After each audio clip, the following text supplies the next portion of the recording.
حضرت محمد نے اللہ کی قسم کھائی اور فرمایا میری امت کو جب دولت کی ضرورت ہو تو یہ چھوٹی سی تسبیح پڑھ لے، ایک فرشتہ انسانی شکل میں آئے گا اور 60 کروڑ دے کر چلا جائے گا۔ بسم اللہ الرحمن الرحیم۔ محترم ناظرین، ہمارے نبی نے اللہ کی قسم کھا کر فرمایا کہ جو بھی اس تسبیح کو پڑھے گا اس کی پریشانی اللہ تعالیٰ خود جلد از جلد دور فرما دیں گے۔ تمام ناظرین ویڈیو کو مکمل دیکھیے گا۔ محترم ناظرین، اگر پہاڑ کی جتنی بھی مصیبت ہوگی اللہ تعالیٰ وہ مصیبت ختم کر دیں گے۔ آج آپ کے سامنے ایک ایسا وظیفہ لے کر حاضر ہوا ہوں۔ میرے نبی حضرت محمد مصطفیٰ صلی اللہ علیہ وسلم فرماتے ہیں کہ اگر پہاڑ سے زیادہ پریشانی ہو، اگر آپ صدق دل کے ساتھ وظیفہ کریں گے تو انشاءاللہ العزیز آپ کی مکمل طور پر یہ پریشانی ختم ہو جائے گی، خواہ وہ پیسے کی پریشانی ہو یا گھر کے اندر کوئی اور پریشانی ہو۔ محترم ناظرین، یہ تسبیح جو میں آپ کو بتانے جا رہا ہوں، اگر آپ نے یہ تسبیح کر لیا، اگر آپ نے یہ وظیفہ کر لیا، آپ کے گھر کے اندر پہاڑ سے بھی زیادہ اگر کوئی پریشانی ہوئی تو انشاءاللہ سب ختم ہو جائے گی۔ اگر آپ اس وظیفے کو کریں گے تو انشاءاللہ العزیز یہ میرے نبی کا بتایا ہوا ایک وظیفہ ہے، میرے نبی کی بتائی ہوئی یہ قرآنی تسبیح ہے۔ اگر آپ اس کو صدق دل کے ساتھ، خالص نیت کے ساتھ اور بالکل اللہ تعالیٰ کے سامنے جھک کر، عاجز ہو کر، یکسوئی کے ساتھ اپنے نبی حضرت محمد مصطفیٰ صلی اللہ علیہ وسلم کا ادب دل میں رکھ کر اس وظیفے کو کریں گے تو اللہ پاک کے حکم سے انشاءاللہ العزیز آنکھ چھپکنے تک آپ کے مسائل حل ہونا شروع ہو جائیں گے۔ اللہ رب العزت دلوں کو بدل کے رکھ دیں گے۔ قرآن مجید کے اندر بڑی پاور ہے، بڑا راز ہے اور اس کے اندر بڑا جلال ہے، اس کے اندر بڑا کمال ہے۔ محترم ناظرین، ہر تکلیف و آزمائش اور سہولت و خوشی اللہ تعالیٰ کی طرف سے ہے، اس لیے پریشانیوں اور مصائب کا حل رجوع اللہ ہے، یعنی اللہ تعالیٰ کی طرف متوجہ ہونا، اللہ تعالیٰ کی طرف توجہ استغفار کے ذریعے بھی متوجہ ہوں اور اپنے مسائل کا حل اللہ تعالیٰ کے حوالے کر دیجئے۔ گویا اللہ تعالیٰ کو اپنے مسائل کے حل کا وکیل بنا دیجئے۔ اللہ تعالیٰ کبھی آپ کو بے سہارا نہیں چھوڑیں گے۔ نیز اس کے ساتھ شکر گزاری کی کیفیت پیدا کیجئے۔ بظاہر ہمیں محسوس ہوتا ہے کہ ہمیں کوئی نعمت حاصل نہیں اور ہر طرف سے ہم پریشانیوں میں گھرے ہوئے ہیں، جبکہ ہر آنو ہر لفظ ہم اللہ تعالیٰ کی بے شمار نعمتوں میں ڈوبے ہوئے ہیں۔ اس لیے ظاہر میں پریشانی ہی کیوں نظر نہ آئے، بندے کا کام ہر وقت مالک کا شکر ادا کرنا ہے۔ اللہ تعالیٰ ضرور اپنے انعامات میں اضافہ فرمائیں گے اور دنیاوی پریشانی بھی انشاءاللہ حل ہو جائیں گی۔ بہرحال ایمان کمزور نہ ہونے دیجیے۔ اللہ تعالیٰ سے تعلق قائم کرنے کی ضرورت ہے۔ جب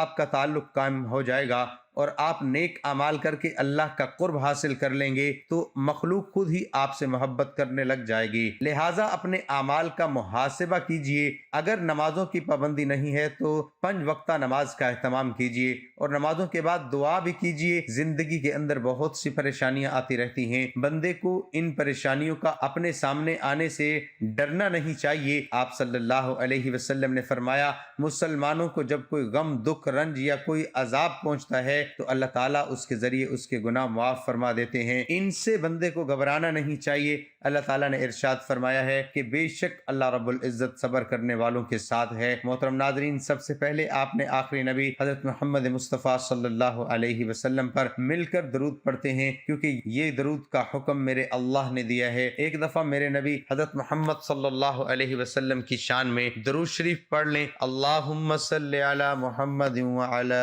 آل محمد كما صليت على إبراهيم وعلى آل إبراهيم إنك حميد مجيد اللهم بارك على محمد وعلى آل محمد كما باركت على إبراهيم وعلى آل إبراهيم إنك حميد مجيد۔ ناظرین، سب سے پہلے آپ کو بتانا چاہتا، انڈیا کا ایک بندہ جو بالکل اسلام نہیں جانتا تھا، اسلام کو نہیں مانتا تھا، اس کو کسی بندے نے بتایا کہ یار جو مسلمان ہیں ان کے آخری نبی ہیں حضرت محمد مصطفیٰ صلی اللہ علیہ وسلم۔ وہ کہتے ہیں کہ جو اس تسبیح کو پڑھ لے گا تو پہاڑ سے بھی زیادہ اگر پریشانی، کوئی مصیبت ہو تو وہ ٹل جاتی ہے۔ تو وہ انسان بڑا پریشان حال تھا، اس کے اوپر بڑا قرضہ اور اس کے اوپر بے شمار ٹینشن۔ اگر میں آپ کو بتانا شروع کر دوں تو وہ بہت زیادہ لمبی ویڈیو ہوگی، میں مختصر بتانا چاہتا ہوں۔ اس نے جب یہ بات سنی تو اس نے اپنے دل میں ارادہ کیا کہ یار اس کو آزماتے ہیں، تو اس نے نماز کے بعد اللہ کے سامنے ایک دفعہ درود شریف پڑھا، اور اس کے بعد ایک تسبیح کی تلاوت فرمائی، اس کو 100 مرتبہ اس بندے نے پڑھا۔ وہ کہتا ہے کہ اسی رات کو مجھے ٹیلی فون آ گیا، جو میرے اوپر پہاڑ سے بھی زیادہ مصیبت تھی وہ ایسے حل ہوئی کہ میں خود حیران ہو گیا، میرے ساتھ کیسے ممکن تھا؟ تو جب یہ ہوتا گیا تو میری پوری فیملی کو میں نے بتایا، تو سب نے مل کر کہا لا الہ الا اللہ محمد رسول اللہ۔ انہوں نے کہا پڑھو کلمہ اور اپنے محمد رسول اللہ صلی اللہ علیہ وسلم پر بھی یقین لے کر آئے، اللہ پر بھی ایمان لے کر آئے اور حضرت محمد مصطفیٰ پر بھی ایمان لے کر آئے۔ محترم ناظرین، ہر طرح کی مشکل و پریشانی میں صرف اللہ تعالیٰ پر ہی توکل کرنا چاہیے اور زبان پر یہ الفاظ لانے چاہیے، حسبنا اللہ ونعم الوکیل، ہمیں اللہ ہی کافی ہے اور وہ بہترین کارساز ہے۔ حضرت ابن عباس رضی اللہ عنہ کا بیان ہے کہ حسبنا اللہ ونعم الوکیل کا کلمہ حضرت ابراہیم علیہ السلام نے اس وقت کیا تھا جب انہیں آگ میں ڈالا گیا تو اللہ تعالیٰ نے آگ کو ٹھنڈک اور سلامتی والی بنا دیا، اور یہی کلمہ حضرت محمد صلی اللہ علیہ وسلم نے اس وقت کہا تھا جب لوگوں نے کفار نے آپ کے مقابلے میں لشکر جرار تیار کیا تو ان سے ڈرو، مگر اس سے آپ کے ایمان میں اور بھی اضافہ ہو گیا، اور آپ نے فرمایا کہ ہمیں اللہ کافی ہے اور وہ بہت اچھا کارساز ہے۔ محترم ناظرین، آج میں آپ کو ایک تسبیح بتانے جا رہا ہوں اور وہ تسبیح ہے حسبنا اللہ ونعم الوکیل۔ اس کو آپ نے 100 مرتبہ پڑھنا ہے، یعنی آپ نے ایک تسبیح پڑھنی ہے 100 دانے والی۔ کسی بھی نماز کے بعد، فجر، ظہر، عصر، مغرب، عشاء، کسی نماز کے بعد آپ تسبیح کو پڑھ کر دعا مانگیں تو آپ کی جتنی بڑی مصیبت ہوگی وہ اللہ تعالیٰ خود دور فرما دیں گے۔ انسان جب مصیبت میں ہوتا ہے تو اس وقت اللہ کو یاد کرتا ہے، لیکن خوش نصیب وہ انسان ہوتا ہے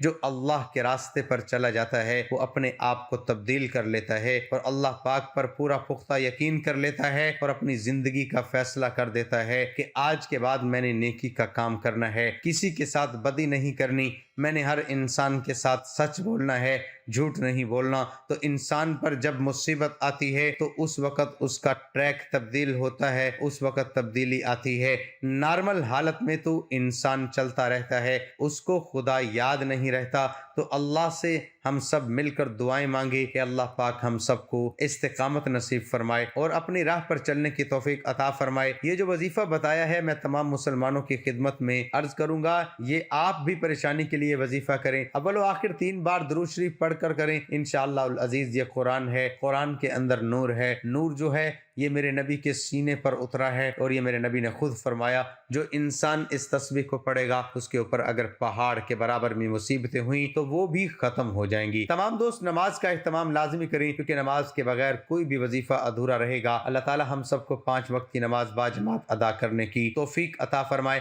محترم ناظرین، نماز کی بہت زیادہ فضیلت ہے، نماز ہدایت، ایمان اور نور ہے۔ نماز روزی میں برکت، بدن کی راحت، شیطان کی ناپسندی اور کفار کے مقابلے میں اسلحہ ہے۔ نماز دعا کی اجابت اور اعمال کی قبولیت کا ذریعہ ہے۔ نماز ہمیں بے حیائی اور برائی سے روکتی ہے، نماز شیطان کا منہ کالا کرتی ہے۔ اللہ تعالی ہم سب کو 5 وقت نماز پڑھنے کی توفیق عطا فرمائے، آمین۔ نبی پاک صلی اللہ علیہ وسلم نے ارشاد فرمایا، جو شخص اللہ تعالیٰ سے دعا نہیں مانگتا تو اللہ تعالیٰ اس پر غضب ناک ہوتے ہیں۔ دعا مانگنے کے آداب میں سے ہے کہ اللہ تعالیٰ کی ذات سے وہی کچھ مانگنا چاہیے جو حلال اور طیب پاکیزہ ہو۔ ناجائز مقاصد اور گناہوں کے کاموں کے لیے اللہ تعالیٰ کے حضور ہاتھ پھیلانا اور اللہ تعالیٰ کی ذات سے کچھ مانگنا انتہائی درجے کی بے ادبی اور گستاخی ہے، بلکہ حرام اور ناجائز مرادوں کو پورا کرنے کے لیے اللہ تعالیٰ کی ذات سے دعائیں مانگنا اور منتیں ماننا دین اسلام کے ساتھ ایک بدترین قسم کا مذاق ہے۔ اسی طرح ان باتوں کے لیے بھی دعا نہیں مانگنی چاہیے جو اللہ تعالیٰ نے ازلی طور پر طے فرما دی ہے اور ان میں اب کوئی تبدیلی ممکن نہیں۔ مثلا کسی پست قد انسان کا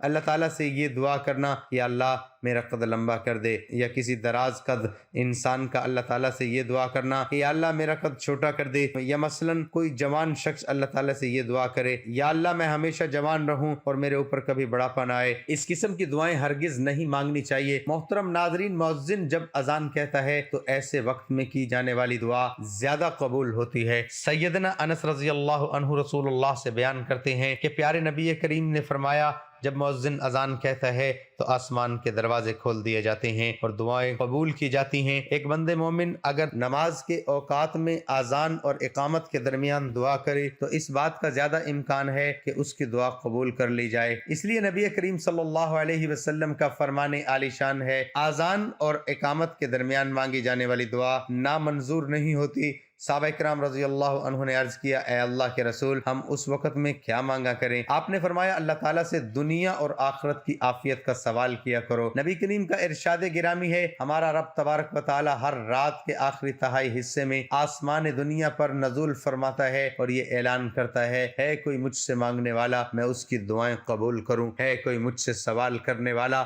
میں اس کو عطا کروں، ہے کوئی مجھ سے بخشش طلب کرنے والا میں اس کی مغفرت کروں۔ جب بارش ہو رہی ہو اس وقت کی گئی دعا زیادہ قبول ہوتی ہے۔ سیدنا سہل بن سعد رضی اللہ عنہ سے روایت کرتے ہیں کہ نبی کریم صلی اللہ علیہ وسلم نے فرمایا، دو وقتوں کی دعا رد نہیں ہوتی، ایک تو اذان کے وقت اور دوسری اس وقت کی دعا جب بارش ہو رہی ہو۔ حدیث پاک میں آتا ہے، حضور اکرم صلی اللہ علیہ وسلم نے فرمایا، آدمی کو اپنی تمام تر ضرورتیں اور حاجتیں اللہ تعالیٰ ہی سے مانگنی چاہیے، یہاں تک کہ اگر کوئی جوتے کا تسمہ جو کہ ایک معمولی قسم کی چیز ہے ٹوٹ جائے تو وہ بھی اللہ تعالیٰ ہی کی ذات سے مانگے، اور اگر کبھی نمک وغیرہ جیسی ہلکی چیز کی بھی ضرورت پڑ جائے تو وہ بھی اللہ تعالیٰ ہی کی ذات سے مانگے۔ تمام دوست نماز قائم کریں، دعا ہے اللہ تعالیٰ میرا سنانا اور آپ کا سننا اپنی بارگاہ الہی میں قبول اور منظور فرمائے، آمین ثم آمین۔ تمام دوستوں سے گزارش ہے کہ اللہ تعالیٰ کے 99 ناموں میں سے ایک نام کمنٹ میں ضرور لکھیں۔